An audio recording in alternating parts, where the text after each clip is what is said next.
Welcome back, survivor. If you can hear this, it means you're still alive. This is Jack's Nightmares, and this is your next story. The shift started like any other. I clocked in at 5:41, same as always. The dispatch floor was half full, buzzing with low conversation and clacking keyboards. I slid into position at Station 7, adjusted the headset, and logged into CAD. Miguel was already going through his calls from earlier, mouthing parts of his scripts while bouncing a pen off his desk. Denise walked by behind us with a clipboard, crunching on ice like she always did when things were slow. The air felt warm. The little fan mounted under my desk hadn't worked in weeks. I typed in my credentials twice before the software took it. At 5:45, the line opened. My first call was routine. Minor accident on 11th near the corner lot. The guy sounded annoyed, not injured. I logged the report, transferred it to patrol, and moved on. The next was a noise complaint about someone dragging furniture upstairs. The third was a teenager asking if we could check on a friend who hadn't responded to messages for 2 hours. That one got flagged for a callback through non-emergency. Just regular stuff. I took a sip of stale coffee and watched the queue refresh. Things started shifting around 6. A woman from a gas station on Nolan called in about a man bleeding from the face, just wandering in circles near the pumps. She said he wouldn't talk, just stared at his own feet and whispered something she couldn't make out. She sounded calm, but I could hear her breathing get faster the longer she watched him through the store windows. I asked if he had a weapon. She said no. Any threats? No. I marked it as a welfare check with a behavioral flag and sent it to A12. 2-minute ETA. Another quiet blip in the system. Then came the dry cleaner incident. A woman said a man had come through the back, bloody, acting confused. She said he lunged at one of the employees, didn't say anything, just moved fast and wild like he wasn't in control of his body. I flagged it for immediate response and routed A17 and A19. Denise came over to my desk and told me, low voice, serious, to flag anything with biting, blood, or erratic physical contact. She didn't explain. That told me enough. Something bigger than usual was going on.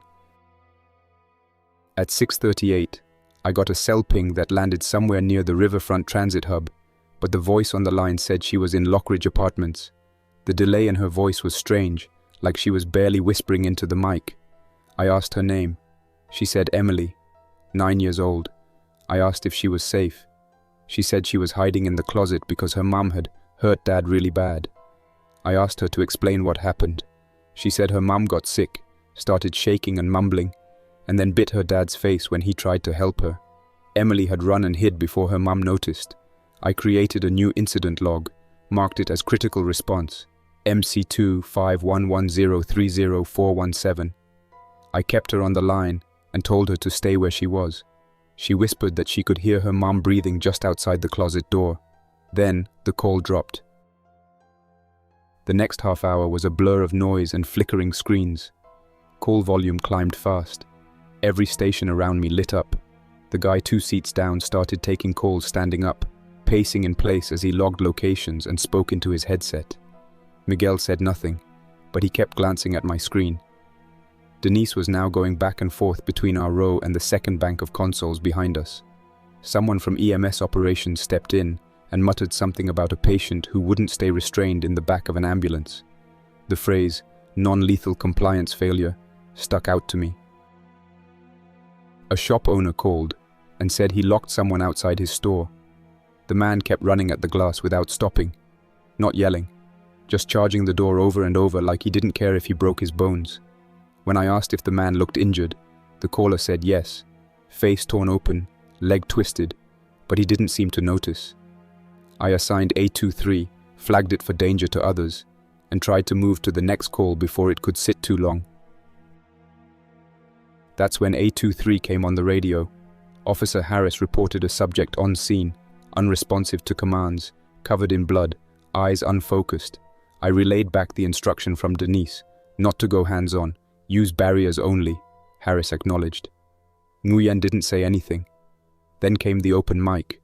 We heard yelling, Harris or Nguyen, hard to tell, followed by something heavy crashing, some kind of thudding noise, like a scuffle next to the vehicle, then static, then nothing.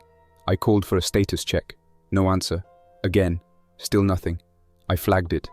Denise leaned over and said quietly, "Get someone there now." I pinged the map and sent A14 and A30. Their AVL showed Palmer and 12th. It matched the last GPS ping from A23. Miguel was typing hard, logging an exposure case on his end. The silence from Harris and Nguyen hung in the room like dead weight. A14 radioed back 4 minutes later, said the cruiser was still there, front door open, engine running. Blood on the windshield. One officer was down. No sign of the second. That's when Denise switched the floor into elevated protocol. She moved 4 units to active monitoring and told fire to keep medics from approaching any scene without confirmation. Call after call described the same pattern. Someone biting someone else. A person who couldn't be knocked down. A neighbor who attacked her husband, then her children. People screaming that their friends had gone insane. I flagged everything I could. One man said his brother was still moving after being shot in the leg. Another said his girlfriend was banging her head against the car window and wouldn't stop until the glass cracked. Most of them were screaming. Some were whispering. Some barely made sense. The line blinked red. 27 events open at once on my screen. Miguel had more. One of my calls had been waiting 8 minutes. I grabbed it. A woman sobbing said she was trapped inside a stairwell. People in her building were running. Someone was dragging a baseball bat down the hall. She said she could hear screams echoing from every floor. I asked where she was. She didn't know. She said the building lights had gone out. She guessed 6th floor. I asked her to check the room numbers next to the stairwell. She said all the doors were open. She didn't want to get close. I opened a new entry. MC25110304993. I told her to stay in place, don't move, and try to stay quiet. I don't know if she heard me before the call cut off. I called her back twice.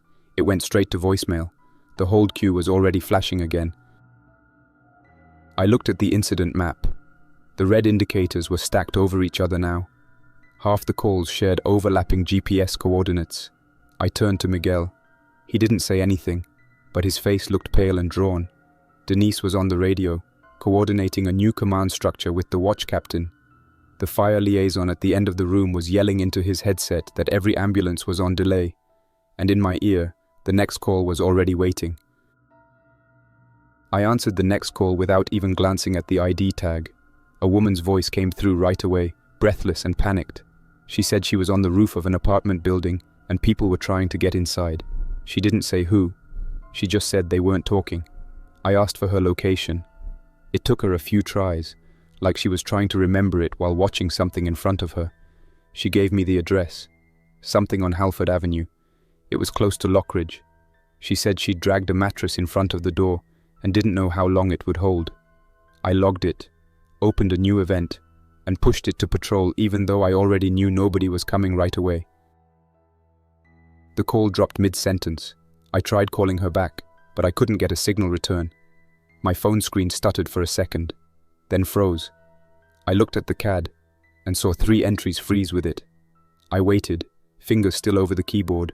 After 4 or 5 seconds, it came back. The red stack on the map hadn't changed. Most of the new markers were showing location pending.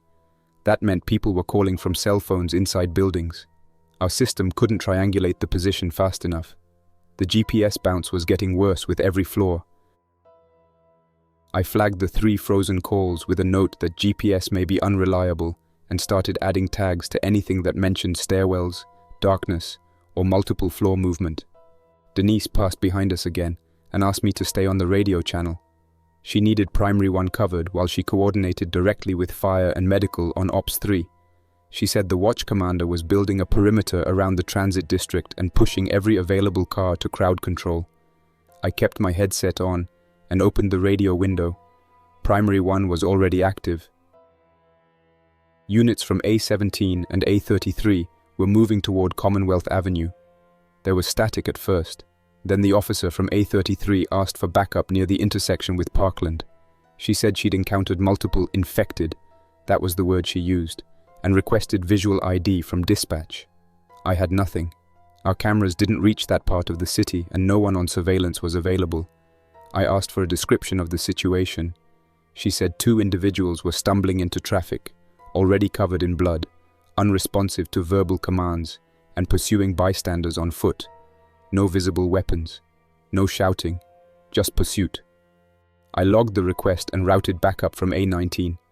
I noted she used the word infected again before signing off. It wasn't part of our protocol vocabulary, but I didn't correct it. A moment later, I got a call from Emily again, the little girl from Lockridge. The line was quiet at first. She didn't say anything. I asked if she was okay. She said yes, but it sounded forced. I asked where her mom was. She said she wasn't sure. I asked if she'd moved. She said she thought her mom went into the hallway, but she could still hear footsteps now and then. She said her dad was still not moving on the floor. I told her to stay in the closet and not to make any sound. I told her to keep the phone plugged in if it wasn't already, and to keep the light off if she had one. She said okay. I marked the event active again and set a 10-minute callback reminder. I flipped back to Primary 1. Units were reporting crowd buildup at the east side of the Civic Plaza. No one was able to hold perimeter. People were pushing into the police lines, trying to reach relatives who'd gone missing earlier. One officer shouted over the channel that a man had jumped on the hood of a squad car and smashed through the windshield with his head. I keyed in to ask for a repeat. Another unit answered instead and said the officer was okay, but the man was still climbing, and they were unable to subdue him. I logged it and opened a new note with the phrase, "Non-compliant subject exhibiting extreme disregard for injury." Denise walked over again and said we were now under soft lockdown. That meant no entry through the dispatch lobby unless approved by her or command. I saw one of the supervisors walk to the access control panel near the glass and lock it down. No more badge entries for now. Someone on the fire side said they were getting reports of attacks near Mercy Hospital. Dispatch for EMS was so backed up they had to pull a medic off a low-priority call and reroute him to the hospital entrance. 2 units had already gone silent trying to get through a blocked road there. I wrote the note in caps. Medics 12 and 9 non-responsive. It sat on screen longer than it should have. At 7:20, Denise made the call to stop trying to route responses to individual addresses unless there was confirmed life safety inside. She instructed us to prioritize mass casualty incidents, confirmed entrapments, and any transmission from active duty law enforcement. Everyone else would be rerouted to callbacks. Miguel looked at her when she said it, but didn't say anything. I understood why. That meant people who were hiding in rooms, closets, bathrooms, they weren't getting help right now. Not unless we had a direct officer en route. It didn't feel right, but we didn't argue. Another call came in from someone trapped in a parking garage. He said people were dragging others out of their cars and attacking them in the open. I asked him if he was bleeding. He said no. He was just watching from between 2 SUVs. He kept whispering that it didn't look real. He said one of them had a chunk of rebar sticking out of his side and didn't even look down at it. I asked if he could move. He said he wasn't sure. The only stairwell he could access was behind a row of vehicles already surrounded. I told him to stay put, stay silent, and turn off any lights or sound. I marked the event standby, self-isolate in place. Primary 1 was now overrun with overlapping transmissions. At one point, 3 officers keyed up at the same time. I had to send a tone across the channel and remind everyone to hold traffic unless they had priority. It worked, for a few seconds. Then one of the officers started yelling for assistance on Southfield. He said he was surrounded. The cruiser had stalled out after hitting a hydrant, and that he couldn't see which direction backup was coming from. I asked for his last known cross street. No answer. Another officer cut in and tried to raise him again. Nothing.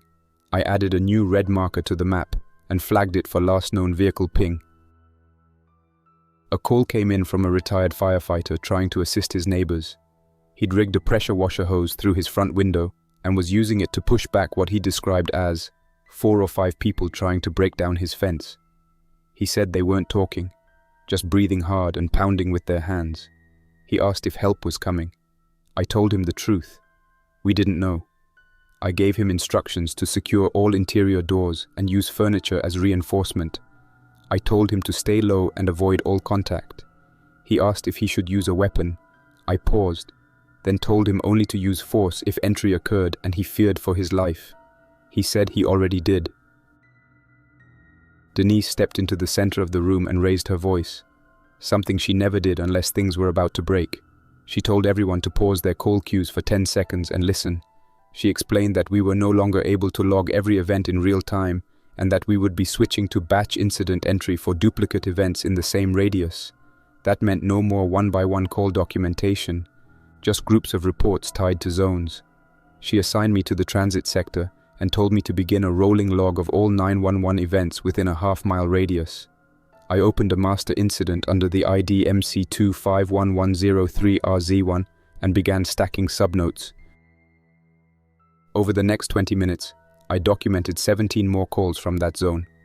2 people trapped in a bus, 1 bleeding from the mouth, 3 more in a bank, unable to exit because someone was lying in the lobby floor breathing shallow and twitching. One caller said there was a man in the stairwell chewing on someone's neck. She hung up before I could get more. Another said the fire alarm in their building had triggered, but they saw no smoke.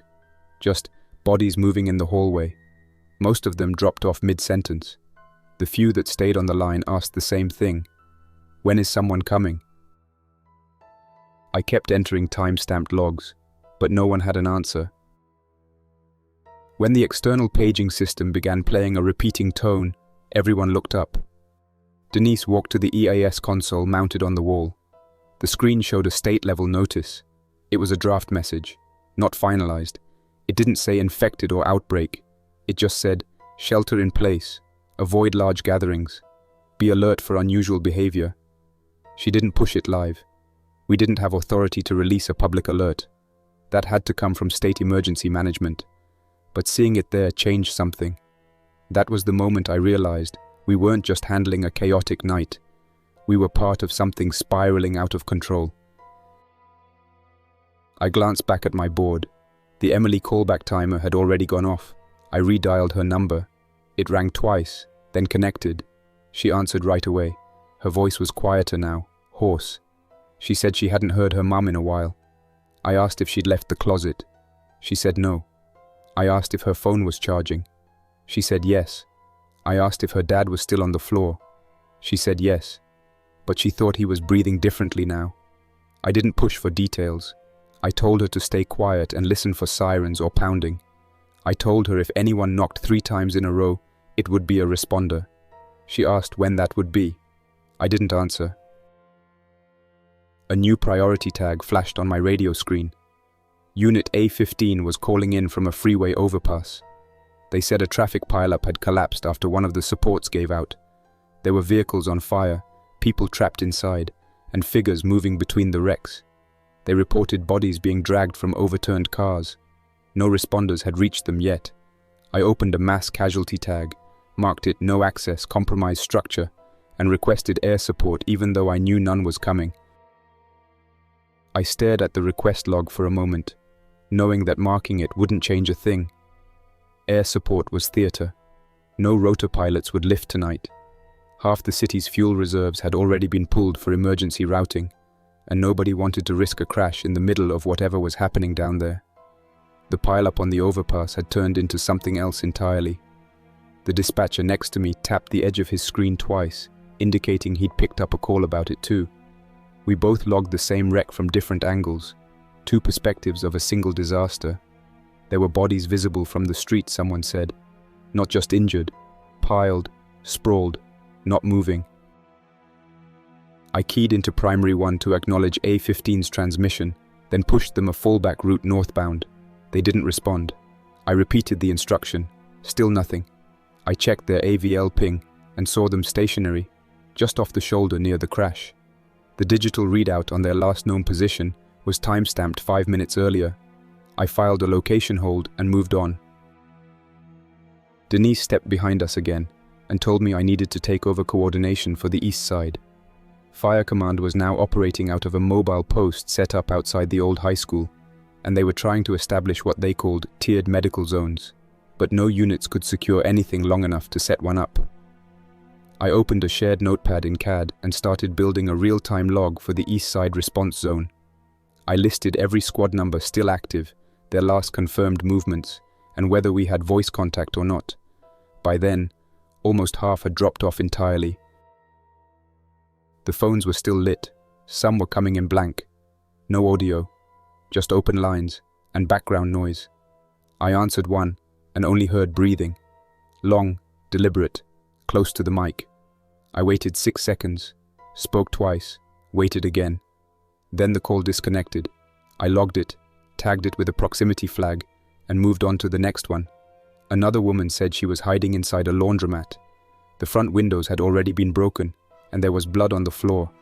She said someone had come in earlier asking for help, and then collapsed. She didn't know if he was alive or not. I asked if she could lock the rear door. She said there was no lock. I told her to put something heavy against it and stay quiet. She whispered that she could see her breath inside the room. The heat had shut off. Another officer came through on Primary 1. He was yelling, clipped, and unsteady. He said one of the infected had followed them into an apartment stairwell, and his partner had fallen backwards trying to get out of the second floor.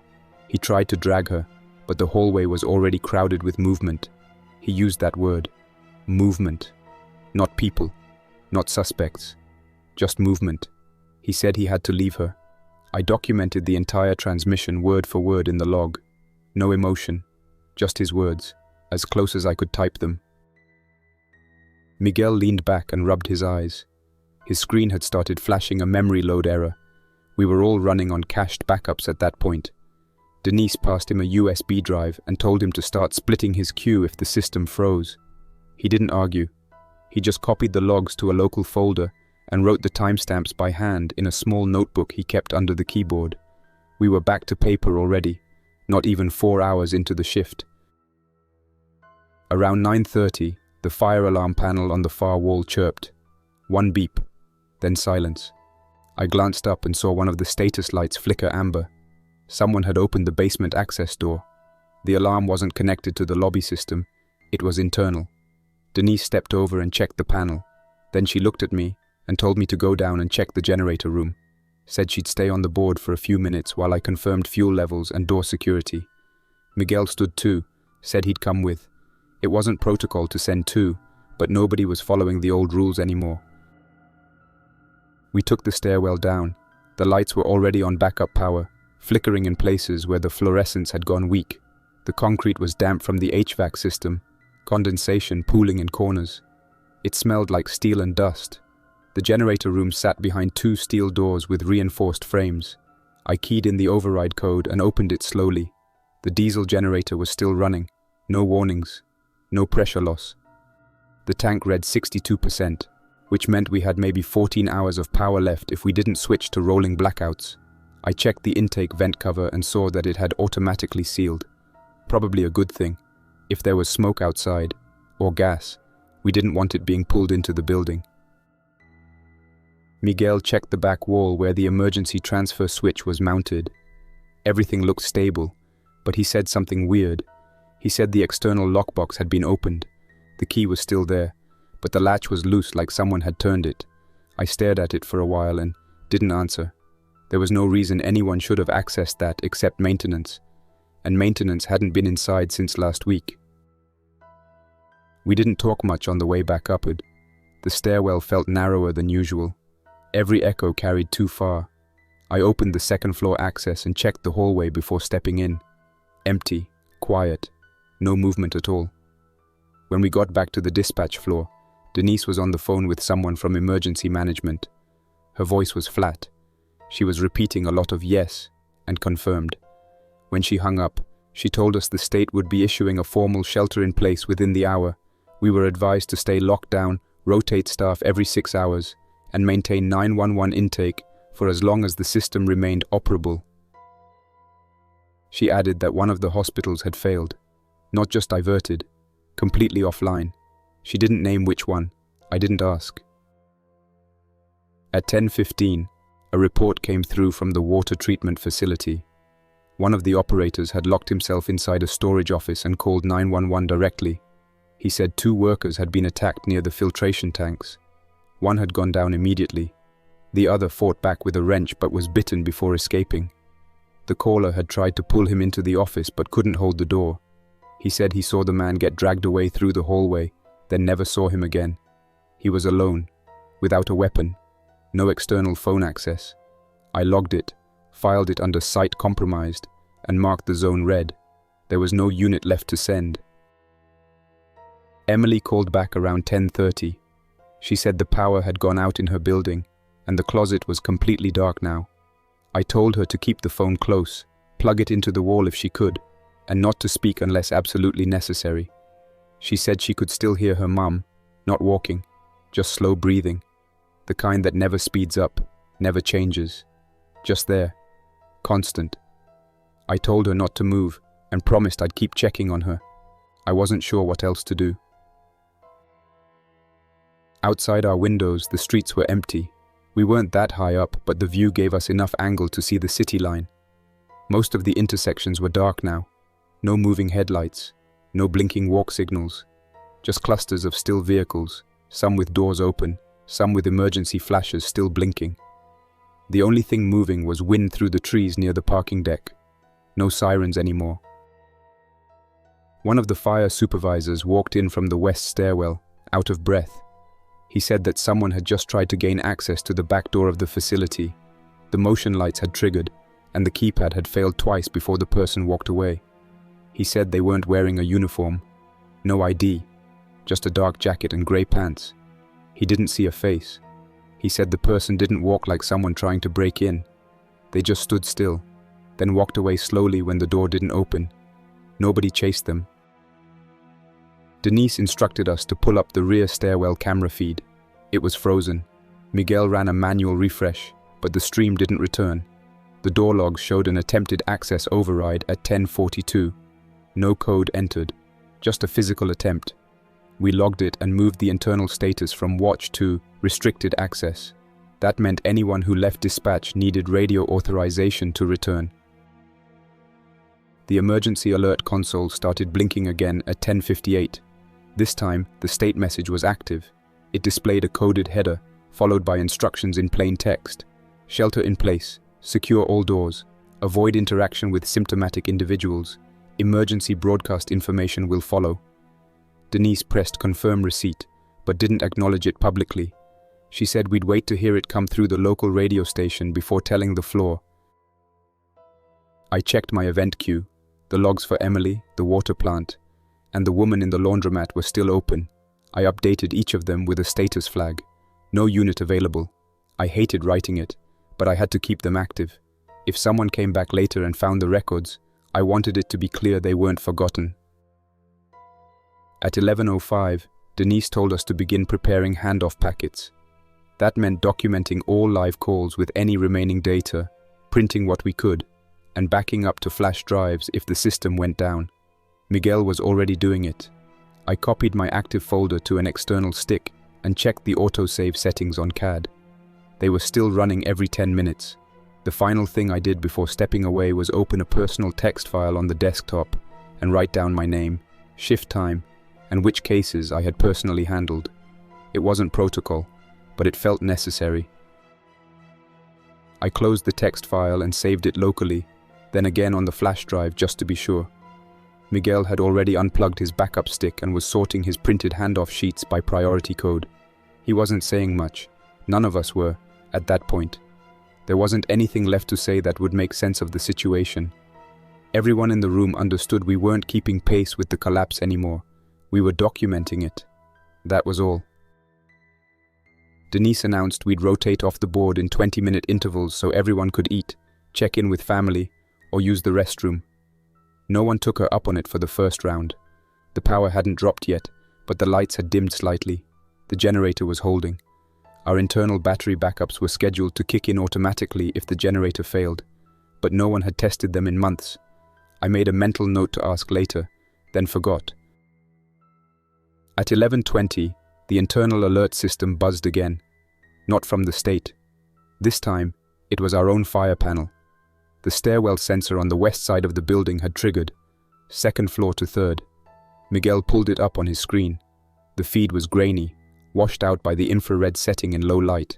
For a few seconds, the stairwell was empty, then movement in the corner, A single figure, moving slowly, climbing one step at a time. No reflective vest, no radio, no gear, just dark clothing and a strange tilt to the shoulders, like the body wasn't balanced right. The camera skipped a frame, then two. The figure was closer to the lens, still climbing, still slow, still off. Denise didn't panic. She didn't raise her voice. She just told us to lock the floor and stay seated. The external doors were already sealed, but the stairwell was badge access from both sides. We hadn't locked it because no one had expected anything to get inside.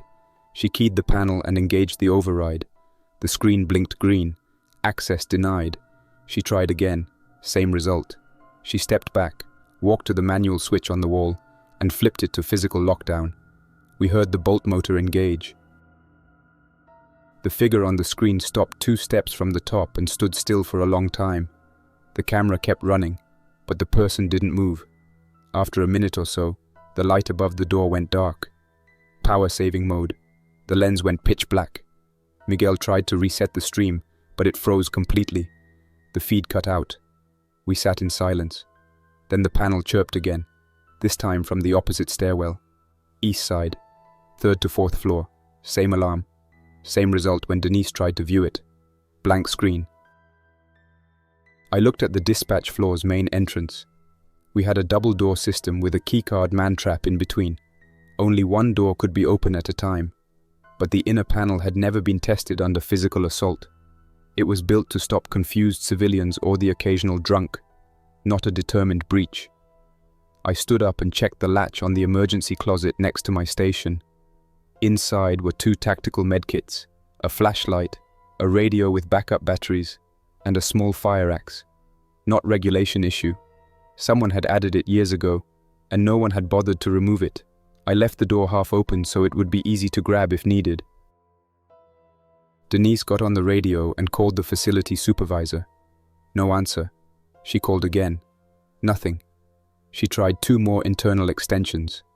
Nobody picked up. The building had 5 floors. Dispatch was on the 3rd. Above us were administrative records and emergency operations. Below us was maintenance, generator storage, and the vehicle pool. We were the only floor with lights still on. At 11:35, someone knocked on the dispatch floor's outer glass door. It wasn't loud, just a single knock, then another, then nothing. I stepped around the corner of my desk to get a better view. A man was standing in the man-trap vestibule. He wasn't in uniform. He had no ID. Just a thin rain jacket and jeans soaked to the knees. His face was pale, and his eyes were fixed on something beyond the glass. He wasn't looking into the room, just past it, like his focus had locked onto a spot inside his own head. He lifted one hand slowly and pressed it to the glass. Miguel stepped forward and told him to hold up his ID badge. No reaction. The man leaned forward and touched his forehead to the door. He left a smear behind. Denise told us to step back. She walked to the console and opened the intercom channel. Her voice was steady. She told the man to step back from the door. No response. She repeated the order. Still nothing. Then the man's hand began to press harder. His body started shifting, just slightly, like he was adjusting his weight to push. The inner door lock clicked once. The man didn't move. He kept pressing. Then, without warning, he slammed his shoulder into the door hard enough to pop the lower latch. We heard the impact. It wasn't loud, but it was real. Denise shouted for everyone to move back. Miguel hit the lockdown code on the master panel. I pulled the emergency closet wide and grabbed the axe. The man tried again. Second slam. The glass held, but the metal frame creaked. Then he stopped. Just like that. Stood still for 2 seconds. Then turned. Walked out of view. Nothing on the feed. No motion alarms. Just gone. We waited. 10 seconds. Then 20. Then 1 full minute. No return. I put the axe down, but I didn't close the closet. Denise told us to resume operations and monitor both stairwell sensors. She logged the attempted breach and flagged it for post-incident reporting. She also noted, out loud, that it was the first time someone had tried to get through our floor access without identifying themselves. That detail would matter later, she said. Back on Primary 1, the channel was nearly silent. Most units had either gone dark or were stuck in small clusters inside improvised barricades. One officer reported that he and 3 others had taken shelter in the basement of a condemned building near Franklin Avenue. He said the front door had been blocked by a delivery truck someone crashed trying to escape. They were inside with 3 civilians, one of whom had been bitten. The officer said she wasn't showing symptoms yet, but her pulse was irregular, and she wasn't responding to verbal commands anymore. I asked if they had access to medical. He said no. They were trying to decide what to do with her. I logged the entire transmission. That was all I could do.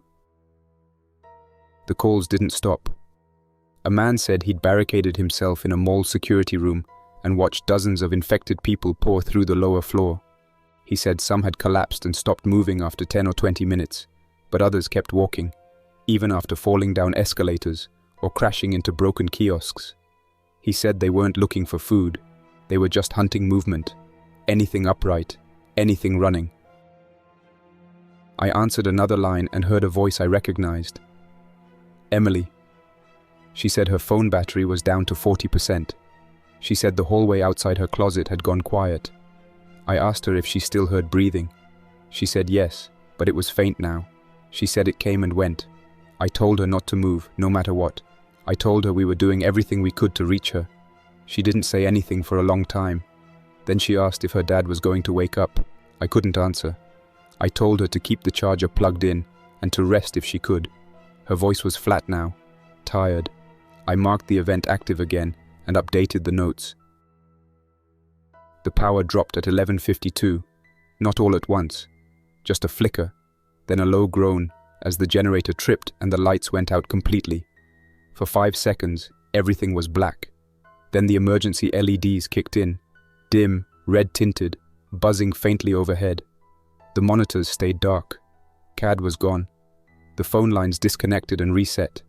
The radio console went into reboot mode. Miguel reached under his desk and flipped the manual power toggle on the side of the rack. It came back up after 30 seconds. We waited for the phones. It took 2 minutes before the first line reconnected. Denise walked over and said backup power was still feeding the core systems, but the HVAC had shut down. That meant air would start to get stale soon. I could already feel the change in the room. It was subtle, but noticeable. The hum of electronics was lower. The temperature had ticked up a few degrees. The walls felt closer.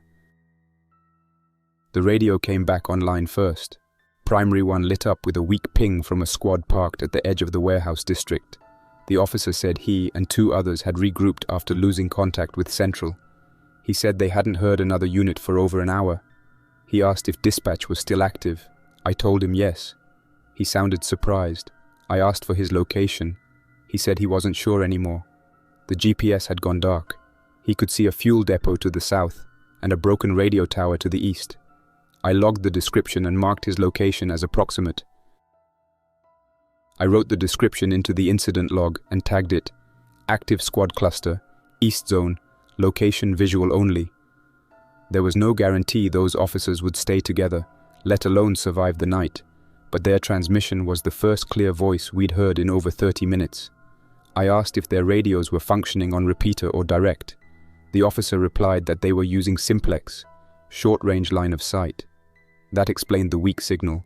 He said they had one handheld left, and the others were sharing a squad car unit with intermittent power. He asked if there were any instructions from Central Command.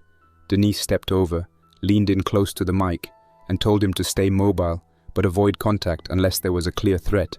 She added that we were maintaining limited dispatch operations and would transmit status every 10 minutes.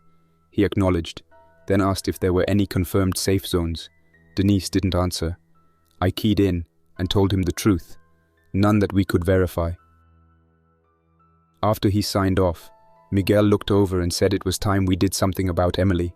He wasn't being dramatic. It wasn't out of character for him either. It was just the way he said it, like there was no other call left worth taking. She had been on the log longer than any other survivor, still alive, still responsive, still waiting. Denise didn't argue. She asked me to pull up the incident number again. I reopened MC log and reviewed the details. 9 years old, female, last known position inside a closet, 2nd floor apartment, Lockridge complex, still inside with her father's body. still reporting auditory contact with the mother, presumed infected. I asked if any units were still mobile within 5 miles of Lockridge. Miguel checked the AVL overlay. Only one vehicle had reported movement near that zone in the past hour, a medic rig tagged as Medic 14. They had gone dark after rerouting from Mercy Hospital's collapse. Their last position was logged 3 blocks from Lockridge's west entrance. Denise said she'd heard a few fire units had started using their onboard tablets to send text messages directly between rigs, bypassing dispatch entirely. It wasn't part of any official protocol, but if someone from that unit was still conscious, they might have left a message behind. I pulled up the emergency messaging system tied to Medic 14's ID. There was one unread note in the system. It was short. Truck parked. Civilian minor inside. Escort requested. Subject responsive. Can't hold area. No signature.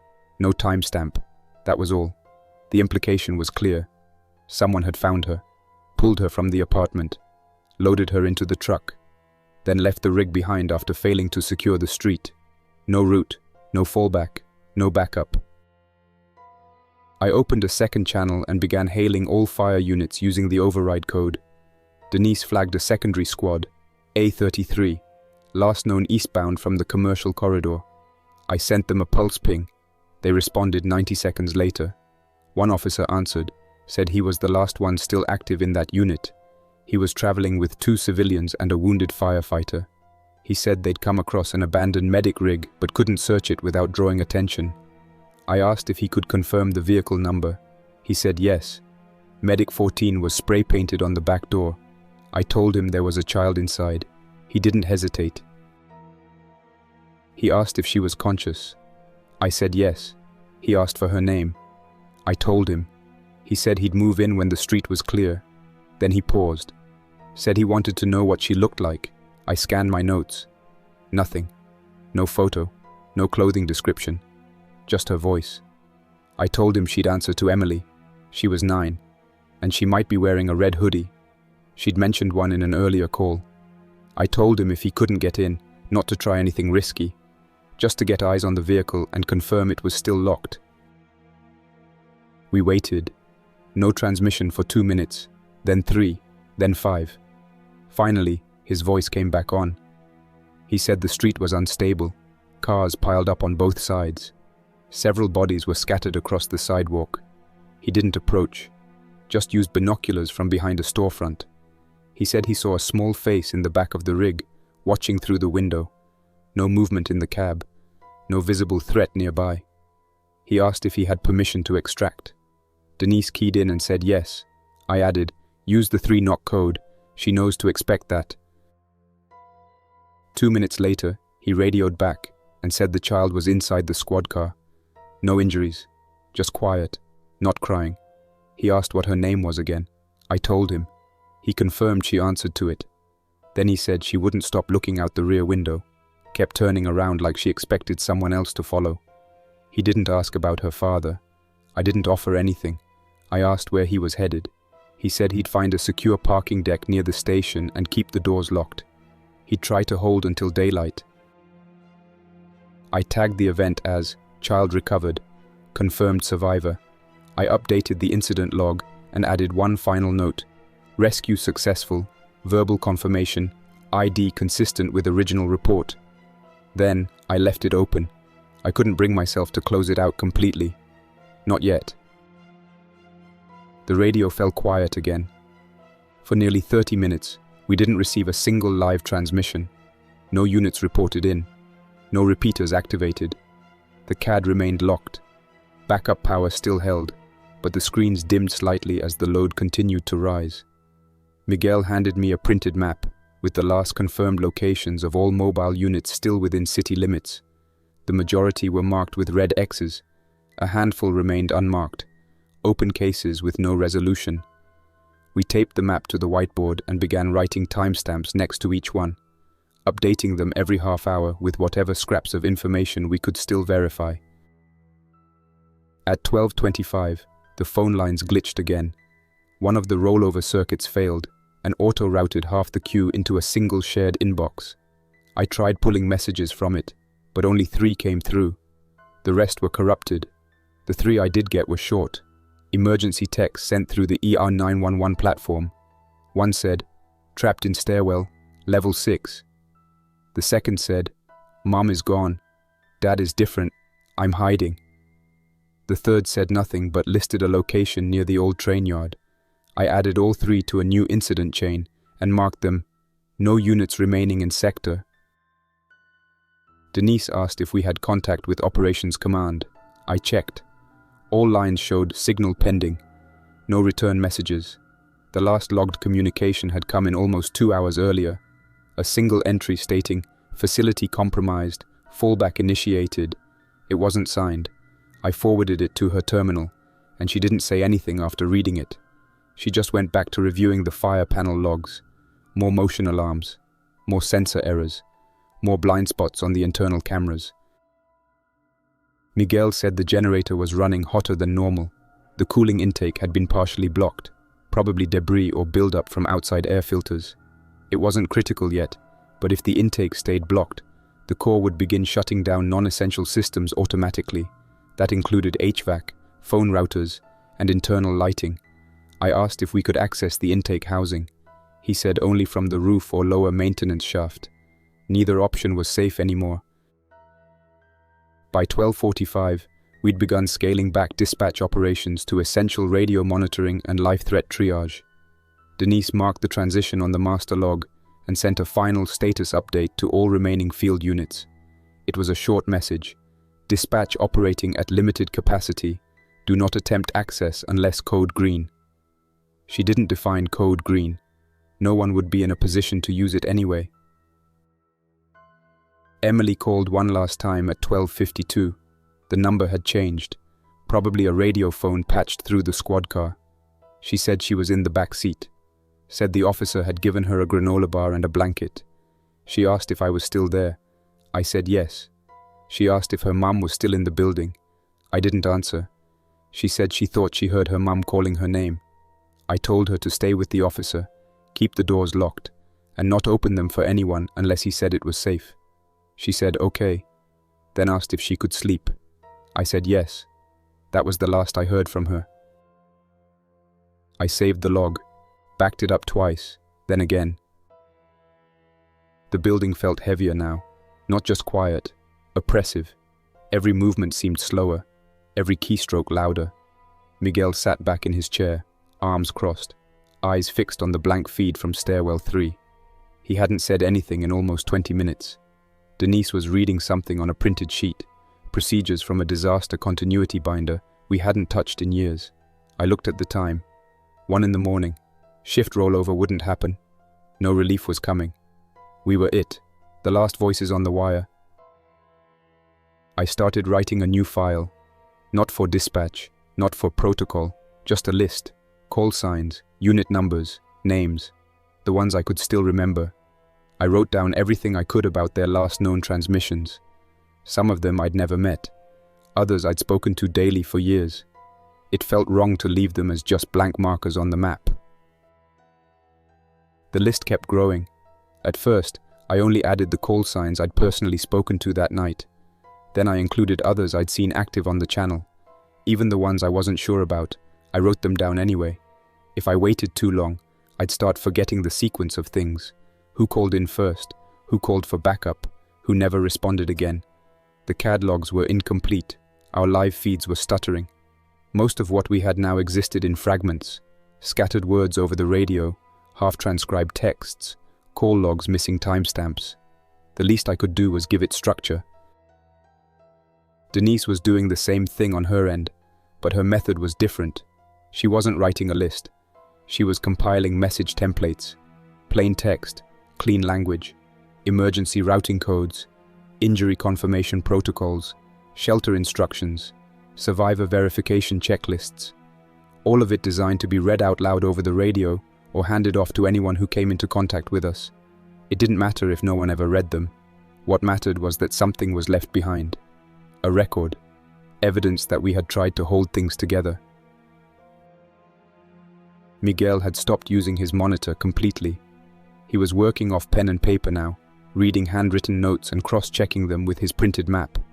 Every 15 minutes he'd update the map with a new circle or X. By 1:30 there were only 4 unmarked points left. Each one had been quiet for over an hour. He circled them anyway. Maybe out of hope. Maybe because none of us wanted to admit how fast it had all fallen apart. The first sign something was failing internally came from the call queue. One line dropped with no audio, then another, then 4 more. At first, I thought the lines were simply quiet. Then I saw the network warning flashing in the bottom corner of the console. Loss of central connection. The E911 system had cut over to fallback mode, trying to reroute through whatever local infrastructure was left. But nothing came in. No new calls, no text messages, no silent alarms. The queue was still open, but dead. I flagged it, wrote the time, then saved the last valid transmission and disconnected the board. The CAD system followed not long after. The autosave warning blinked for a full minute before the software froze completely. I waited, watched the spinning icon in the middle of the screen, then finally forced it closed. When I reopened it, the local database had rolled back 25 minutes. I checked the cache folder. Empty. I pulled the flash drive from my station and opened the backup copy. It was intact. I copied everything again, just in case, and stored a second version on Denise's terminal. Miguel did the same. We had no way of knowing how long the machines would hold out, or whether anyone else would ever be able to read what we left behind. Denise called everyone over and told us to stop what we were doing for 1 minute. She didn't raise her voice, didn't make a speech. She just said we needed to record a status broadcast. One clean message, one version of events from inside the floor. I grabbed the handheld recorder from the emergency closet, checked the battery, and hit record. Denise spoke first. She gave her name, title, and shift start time. She explained the loss of statewide dispatch infrastructure, collapse of unit response, failure of GPS and communications, and transition to limited internal coordination. She confirmed the fallback shelter instructions and gave a list of last known working routes. She didn't read it like a script. She read it like it was the last thing anyone might hear. Then she passed the recorder to me. I gave my name and role. I described the timeline of what we had experienced. The first abnormal call, the first reported bite, the first failed officer recovery, the first confirmed internal breach. I didn't give numbers. I just described what happened, what we saw, what we heard. I included the name of the little girl we helped, and the last words she said to me. I didn't add anything extra. No commentary, just facts. That's all we were allowed to give. Miguel spoke last. He read the names of every active unit he had mapped in the final hours. He paused between each one. No ranks, no sentiment, just names and badge numbers. When he finished, he ended the recording and wrote the time on the side of the recorder with a marker. 1:47 a.m. That was when dispatch went dark. We didn't power down. We didn't shut off the lights or unplug the consoles. We just sat there, waiting for the power to cut on its own. The generator was still running, but we all knew it wouldn't last. Denise said she wanted to check the maintenance stairwell before we sealed the floor completely. She asked Miguel to stay near the console and told me to check the interior offices for any remaining emergency supplies. We weren't expecting anything to still be working, but we had nothing else to do. I walked past the break room and opened the door to the storage closet near records. The battery-powered lanterns were still inside, along with a few blankets, some bottled water, and a small first aid bag. I packed everything into a single box and brought it back to the main floor. Denise hadn't returned yet. Miguel was watching the hallway monitor, one of the last ones still displaying anything. The stairwell camera was black, no feed. The door alarm hadn't triggered, but something about the silence didn't feel right. 10 minutes passed, then 15. No sign of Denise. We called out, no response. We keyed the floor radio. Nothing. I checked the internal line, no dial tone. Miguel grabbed a flashlight and moved toward the east stairwell. I followed. The air in the hallway was still, warm, no movement. We reached the stairwell and stopped. The access panel showed green, door unlocked, but the latch had been turned manually. Someone had opened it from the inside. Miguel pulled the door open slowly. The stairwell was empty. No sound. No light except what we carried. I stepped forward and called her name. No answer. I moved down one flight. Nothing. Second flight. Still nothing. Then I stopped. On the third landing, there was a single handprint smeared across the wall. Not fresh. Not dry either. Faded brownish red. Smudged near the base of the railing. No other marks. No signs of struggle. No blood on the floor. Just that single print. We didn't go any farther. We returned to the dispatch floor, sealed the stairwell, and added a physical chair wedge to the handle. I logged the time. 2:23 a.m. Denise was no longer responding.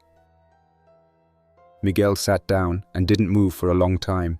The lights dimmed again, this time almost completely. Only the battery backups were left now. The rest of the systems were gone. Even the main clock in the corner of the room had stopped updating.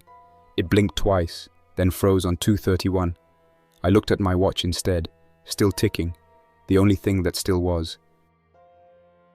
The hallway monitor blinked once, then filled with static. For a few seconds we saw nothing but grain, then a shape. It moved into frame. A person, walking slowly, unsteady, arms at the sides, dragging one foot slightly. It wasn't Denise. Wrong clothes, wrong build. The camera flickered. The figure moved closer to the lens. Still no face. No sound. Just motion. Miguel stepped back. I reached for the axe and flashlight. We turned off the console displays one by one. No sense lighting up the room any more than it already was. The last screen to go dark was mine. The map was still open, still showing red. The markers hadn't moved in hours. We watched the monitor until the static returned. The figure was gone. We sat in the dark, neither of us speaking for a while. I leaned the axe against the chair leg beside me and kept the flashlight in my lap. Turned off. Miguel had pulled his feet up onto the chair and was staring past the consoles, watching the faint glow of the stairwell alarm panel across the room. Its LED pulse had slowed since the power drop, but it was still blinking, a heartbeat with nobody to check on. I wanted to say something, but nothing came. Nothing useful anyway. What was there to say that hadn't already been logged, recorded, and burned into memory? The building had settled into a kind of stillness that didn't feel right. Every sound stood out.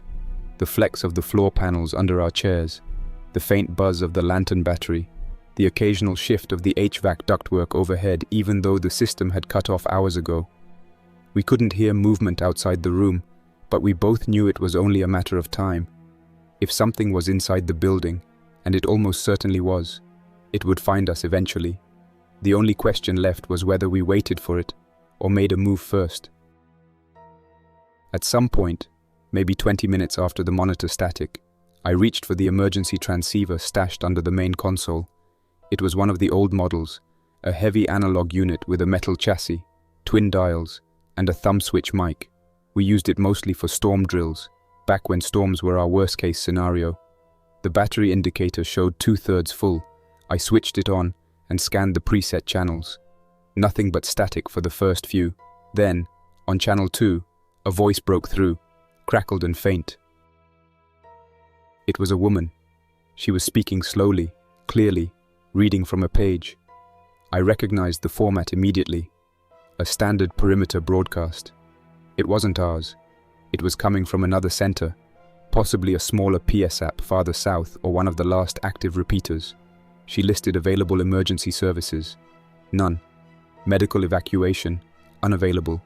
Shelter access, conditional. Civilian movement, discouraged. Then she repeated it. Same script, slightly shorter the second time through. Then the signal cut.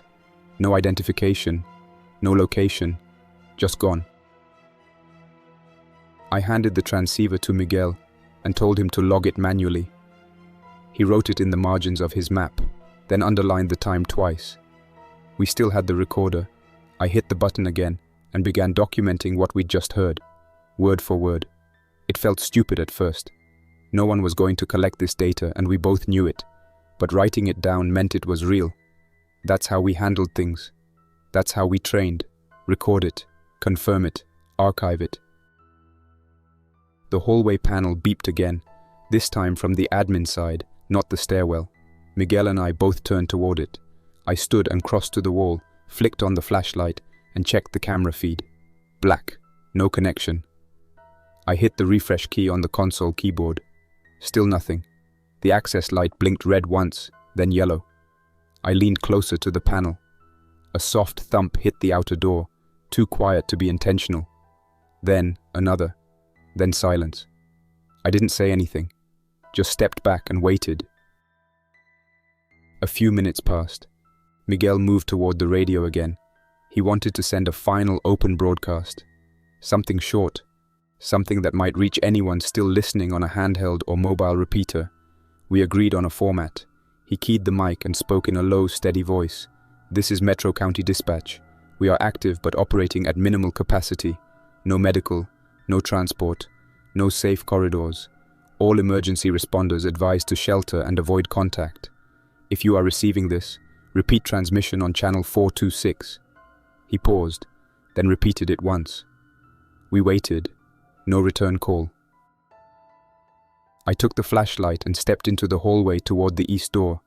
It led to the main corridor connecting to records and the elevator shaft. I pressed my ear against the door. Nothing on the other side.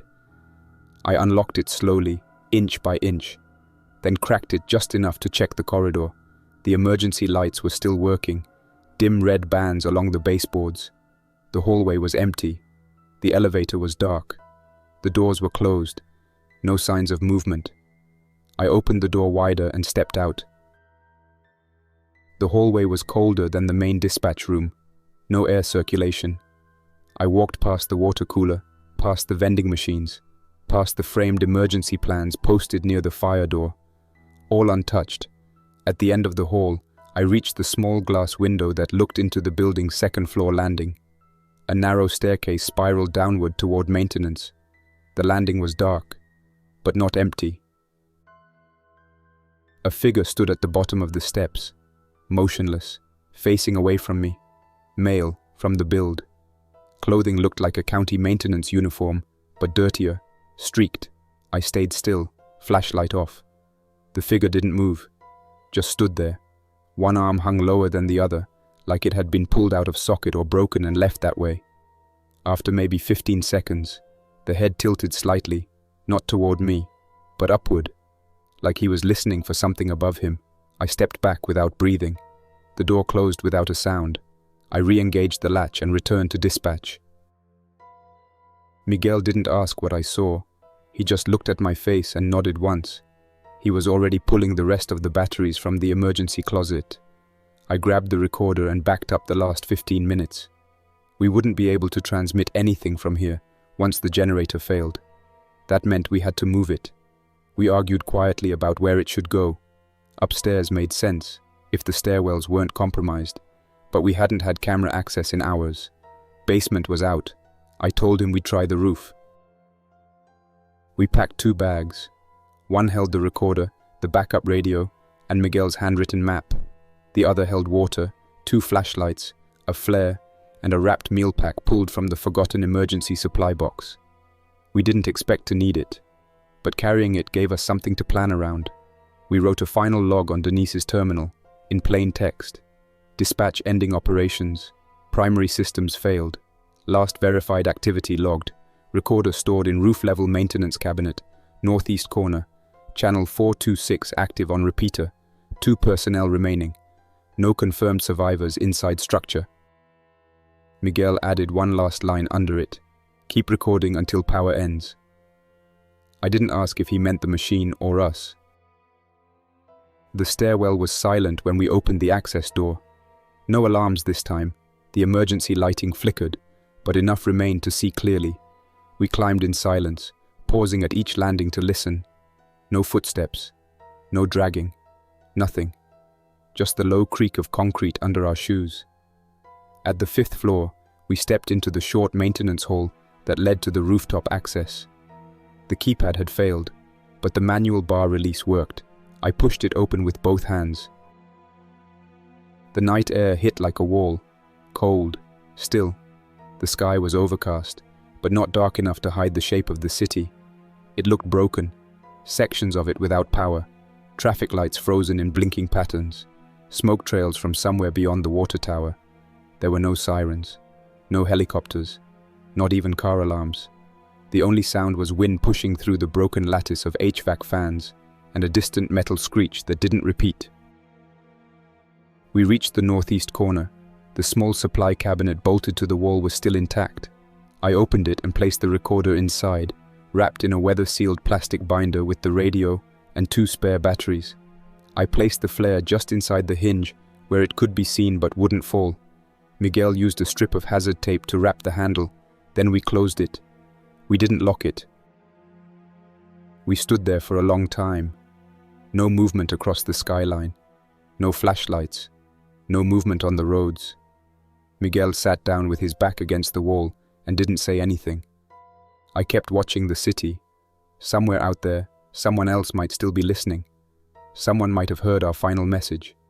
Maybe not now. Maybe not even this week. But eventually, someone might open the cabinet, hear the logs, read the map. I thought about calling out, just shouting across the rooftops, some useless human instinct trying to force connection where none existed anymore. But I didn't. I sat down beside Miguel and placed the flashlight between us, turned off. The wind picked up not long after we sat down. Not fast or dangerous, just enough to press fabric to skin and carry dust across the rooftop. It moved through the vent slats and the exposed HVAC fan covers, making the kind of noise you only notice once you've run out of distractions. I pulled my jacket tighter, rolled the sleeves to my wrists, and leaned back against the wall. Miguel had gone quiet again, staring out at the far edge of the roof, eyes unfocused. He hadn't spoken since we sealed the recorder. I didn't press him. We had stopped checking our watches. Time no longer moved in a straight line. There was no one left to schedule, no next shift to hand things over to. We were just here, keeping our own minutes. The battery and the lantern we brought was still good. We hadn't used it yet. Part of me didn't want to. The moment it turned on, it would become a target. I didn't know if anything was watching from the other rooftops, but if I'd learned anything over the last 8 hours, it was that quiet things always moved faster than loud ones. The ones that made noise never lasted long. The longer we stayed up there, the more the dispatch floor felt like another building entirely, like we'd left it years ago. The consoles, the call queue, the radio rack, the recording binder, none of it mattered anymore. It was part of a system that no longer had an audience. We hadn't heard a single reply on any frequency in nearly 2 hours. No officers, no medics, no repeaters, just faint static, a hiss of pressure without a voice behind it. I kept the handheld radio in my lap, thumb resting on the side switch, but I didn't key it again. Every time I thought about transmitting something, I came back to the same question. Who was I even talking to? Miguel finally said something around 3:20. He asked if I thought Emily was still alive. I didn't answer right away. Not because I didn't want to lie, but because I didn't think it was a fair question anymore. She was, or she wasn't. The officer who pulled her from the medic rig could have found shelter, or he could have been forced to move, drawn out by the sound of something else collapsing nearby. We hadn't received a follow-up transmission. No closure. Just one voice, then none. I told Miguel the truth. I said I didn't know. That seemed to be enough. Sometime after that, we decided to check the stairwell again.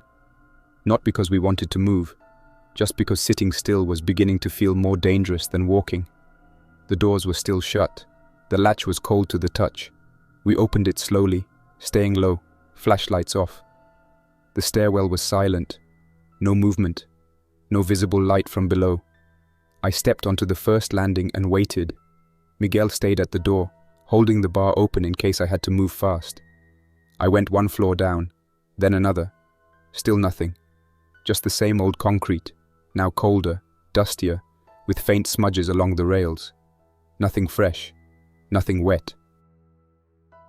We went back up and secured the door behind us, reblocked it with one of the rooftop benches we'd dragged over. It wouldn't hold forever, but we weren't looking for forever. We were just buying time. Time for what? I wasn't sure. Maybe just to sit with it all a little longer before the final moment came. At 4:02, the handheld receiver chirped once. Not a voice, just a tone, like someone keying up, then releasing before speaking. Miguel was already on his feet by the time I raised the radio. We waited. Nothing followed. No repeat. No voice. Just that single tone. I switched channels manually, scanning for activity. Channel 426 was dead. Channel 322 had a short burst of static, then silence. Channel 917 had nothing at all. I toggled back to 426 and keyed the mic. I kept it simple. Metro County Dispatch rooftop. 2 personnel active. Recorder placed northeast cabinet. Acknowledge if you're receiving. I let go. Waited. 30 seconds passed. Then a minute. No reply. No echo of movement across the rooftop. Miguel took the radio from my hand and placed it on the ground beside the bag. I didn't stop him. He was right. It didn't matter anymore. We'd done what we were supposed to do. All that was left was to hold the space until it wasn't ours to hold anymore. Around 4:20, we heard something on the stairwell door. Not loud, just soft pressure, like weight shifting against the metal. Then a slow drag, as if fingers or fabric were brushing across the outer frame. We stayed still, backs against the wall, axes ready, flashlights off. Another sound followed, shuffling footsteps, inconsistent, moving past the door, then stopping. One long pause, then nothing. I didn't go to the door. Miguel didn't move either. We sat frozen for a full 5 minutes listening, waiting for it to come back, or for the handle to turn, or the hinge to pop. Nothing happened. Whatever it was, it didn't test the lock. It didn't strike the door. Just passed by, as if drawn to something else. Maybe something below us. That was worse in some ways. The idea that we weren't the only thing left inside the building. That whatever was out there had already claimed the rest of it, and we were just an afterthought. After it was clear nothing was coming through, I opened the bag and removed the recorder again. We had already logged everything, but I wanted one final entry, a kind of placeholder. I pressed record and spoke slowly, carefully. I said our names. I said the date. I said the power had failed. The building was breached, and rooftop isolation had begun. I stated that external communication had collapsed, and that any retrieval team should use caution. I listed the last confirmed survivor extraction and ended with 2 words, still here. Miguel added his voice to the end.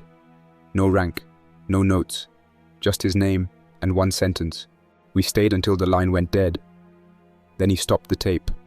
We sealed it again, placed it back in the cabinet, and closed the door. This time, we didn't use the tape, just shut it firmly and pressed the latch until it clicked. From there, we returned to our spot.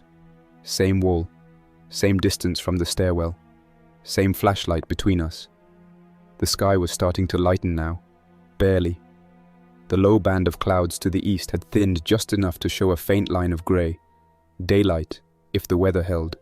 We'd made it through the night. I didn't know what the morning meant. It wasn't like help was going to arrive. But I understood that surviving until sunrise mattered, even if it changed nothing.